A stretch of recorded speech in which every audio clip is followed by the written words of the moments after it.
കേരളം കണ്ട ഏറ്റവും വലിയ ദുരന്തത്തിൽ മരണസംഖ്യ ഉയരുകയാണ്. രക്ഷാദൗത്യം 4-ാം ദിവസവും തുടരും. അല്പസമയത്തിനകം രക്ഷാദൗത്യം വീണ്ടും തുടരുമെന്നാണ് അറിയാൻ സാധിക്കുന്നത്. വിവരങ്ങളുമായി അതുല്യ രാമചന്ദ്രൻ ചേരുന്നുണ്ട്. അതുല്യ, രക്ഷാദൗത്യം 4-ാം ദിവസവും തുടരുകയാണ്. ബെയിലി പാലം അടക്കം ഉപയോഗിച്ചുള്ള കൂടുതൽ യന്ത്രസാമഗ്രികൾ ഉപയോഗിച്ചുള്ള രക്ഷാദൗത്യമാണ് ഇന്ന് നടക്കുക. പുഴയിലടക്കമുള്ള തെരച്ചിൽ ഇന്ന് ഊർജിതമാക്കിയിട്ടുണ്ട്. നിർണായകമായിട്ടുള്ള തിരച്ചിലാണ് 4-ാം ദിവസം നടത്താൻ ഉദ്ദേശിക്കുന്നത്. ഒരു ആക്ഷൻ പദ്ധതിയോടുകൂടി പ്ലാനോടുകൂടിയുള്ള ഒരു 6 സോണുകളായി തിരിഞ്ഞുള്ള ഒരു രക്ഷാപ്രവർത്തനമാണ് ഇന്ന് നടക്കുന്നത്.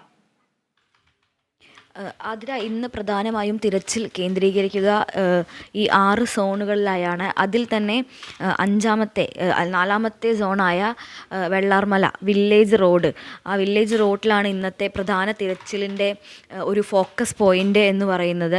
ഈ വെള്ളാർമല വില്ലേജ് റോഡ് എന്ന് പറയുന്നത് നമ്മൾ ദൃശ്യങ്ങളിൽ കണ്ടു കാണും.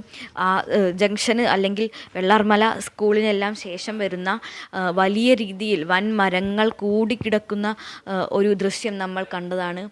ആ ഭാഗമാണ് വെള്ളാർമല വില്ലേജ് റോഡ് എന്ന് പറയുന്നത്. അവിടെ അത്തരത്തിലൊരു റോഡ് ഉണ്ടായിരുന്നു എന്ന് പോലും തിരിച്ചറിയാൻ കഴിയാത്ത രീതിയിൽ ചളിയും അതിനു മുകളിൽ ചളിക്കും മുകളിൽ വലിയ മരങ്ങൾ, അതിൽ പലതും വലിയ വലിയ മരക്കഷ്ണങ്ങൾക്കൊപ്പം തന്നെ ചിന്നിച്ചിതറിപ്പോയ ചീളിപ്പോയ മരങ്ങൾ വരെ ആ ഒരു കൂട്ടത്തിലുണ്ട്. അവിടെയായിരിക്കും ഇന്ന് പരിശോധന. കാരണം മറ്റിടങ്ങളിൽ പരിശോധന നടത്തിയപ്പോഴും ഇത്തരത്തിൽ ഈ മരങ്ങൾ എടുത്തു മാറ്റാൻ അല്ലെങ്കിൽ ഈ മരങ്ങൾ ഇവിടെ നിന്ന് എടുത്ത് മറ്റൊരിടത്തിടാൻ കഴിയാത്തത് കൊണ്ട് തന്നെ തിരച്ചിൽ കാര്യക്ഷമമായി ഇവിടെ നടത്താൻ കഴിഞ്ഞിരുന്നില്ല. ഈ മരങ്ങളുള്ളിടത്ത് പരിശോധന നടത്തണമെങ്കിൽ തന്നെ അവ കട്ട് ചെയ്യുന്നതിന് ആവശ്യമായ യന്ത്രസാമഗ്രികളും അതോടൊപ്പം തന്നെ ഈ ചളിയുള്ള ഭാഗത്ത് നിന്ന് മണ്ണ് കോരി മാറ്റി മറ്റൊരിടത്ത് ഇടുന്നത് പോലെ എളുപ്പമല്ല ഇത്തരത്തിൽ വലിയ വലിയ മരക്കഷ്ണങ്ങൾ മറ്റൊരിടത്ത് നിക്ഷേപിക്കാൻ. അതുകൊണ്ട് തന്നെ വാഹന സൗകര്യം എത്തിക്കാതെ ഈ മരങ്ങൾ മാറ്റുക അല്ലെങ്കിൽ മരങ്ങൾ മുറിച്ച് മാറ്റി പരിശോധന നടത്തുക എന്നത് പ്രായോഗികമല്ലായിരുന്നു. എന്നാൽ ഇപ്പോൾ ബെയിലി പാലത്തിലൂടെ ആവശ്യമായ അത്രയും ട്രക്കുകളടക്കമുള്ള വാഹനങ്ങൾ എത്തിക്കാൻ കഴിയും എന്നതുകൊണ്ട് തന്നെ ഇന്ന് ഈ മരങ്ങൾ മുറിച്ചു മാറ്റിക്കൊണ്ട് ആ വില്ലേജ് റോഡിലായിരിക്കും പരിശോധനയുടെ ഒരു പ്രധാന ഭാഗം കേന്ദ്രീകരിക്കുക. ഈ മരക്കഷ്ണങ്ങൾക്കടിയിൽ ആരെങ്കിലും കുടുങ്ങിക്കിടക്കുന്നുണ്ടോ, ആരെങ്കിലും ഒഴുകി വന്ന് ആരെങ്കിലും മരങ്ങൾക്കിടയിൽ കുടുങ്ങിക്കിടക്കുന്നുണ്ടോ എന്നെല്ലാമാണ് ഇന്ന് പരിശോധിക്കുക. കഴിഞ്ഞ ദിവസങ്ങളിൽ ഒക്കെ തന്നെ ഇത്തരത്തിൽ ഈ മരങ്ങൾ കൂടിക്കിടക്കുന്ന ഇടത്തു നിന്നും ദുർഗന്ധമടക്കം വമിക്കുന്നുണ്ട് എന്ന് നാട്ടുകാർ പറയുകയുണ്ടായി. ഒരു പക്ഷേ മനുഷ്യ മൃതശരീരങ്ങളിൽ നിന്നും ദുർഗന്ധം വമിക്കുന്നതാകാം അത് എന്നൊരു നിഗമനത്തിലാണ് സൈന്യമടക്കമുള്ളവരുള്ളത്. അതുകൊണ്ട് തന്നെ ഈ വെള്ളാർമല വില്ലേജ് റോഡിലായിരിക്കും ഈ ഫോക്കസ് പോയിൻ്റ് എന്ന് പറയുന്നത്. അതുപോലെ തന്നെ പുഞ്ചിരിമട്ടത്ത് മുകളിലായി അല്ലെങ്കിൽ കുറച്ച് ഉയരം കൂടിയ ഒരു സ്ഥലത്തായി വാഹനങ്ങൾ തീരെ എത്താൻ കഴിയാത്തൊരിടത്ത് 20ഓളം വീടുകൾ പൂർണ്ണമായും തകർന്ന രീതിയിലുണ്ട് എന്നും പ്രദേശവാസികൾ അറിയിക്കുകയുണ്ടായി. നിലവിൽ അവിടെ രക്ഷാപ്രവർത്തകർ അല്ലെങ്കിൽ രക്ഷാദൗത്യത്തിലുള്ളവർ കാൽനടയായി പോയ ഒരു പ്രാഥമിക പരിശോധന മാത്രമാണ് നടത്തിയിട്ടുള്ളത്.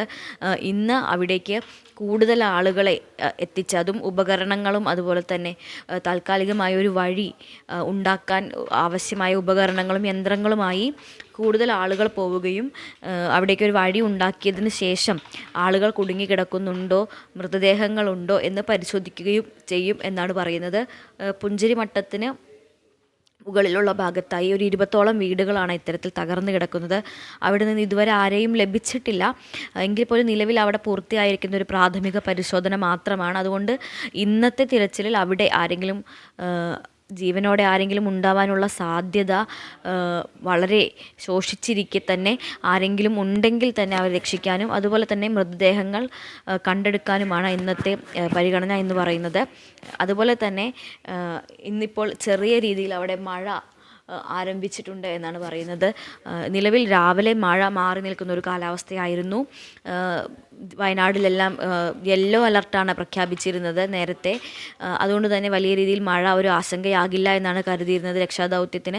എന്നാൽ ഇപ്പോൾ അവിടെ ചെറിയ രീതിയിൽ മഴ പെയ്യാൻ തുടങ്ങിയിട്ടുണ്ട്. മാത്രമല്ല ആകാശം മേഘാവൃതമായി തന്നെ ഇരിക്കുന്നു. കറുത്ത കട്ടികൂടിയ മേഘങ്ങളുണ്ട്.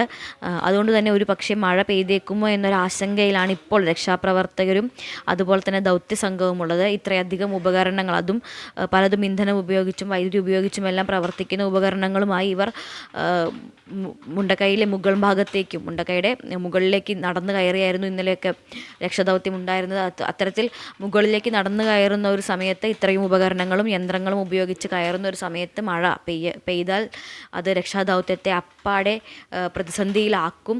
അതുകൊണ്ട് തന്നെ ഈ മഴയുടെ ഒരു ആശങ്ക, അല്ലെങ്കിൽ മഴ വരികയാണെങ്കിൽ രക്ഷാദൗത്യം ഏത് രീതിയിൽ മാറ്റി കേന്ദ്രീകരിക്കണം എന്ന ഒരു ചിന്തയിലാണ് രക്ഷാപ്രവർത്തകർ.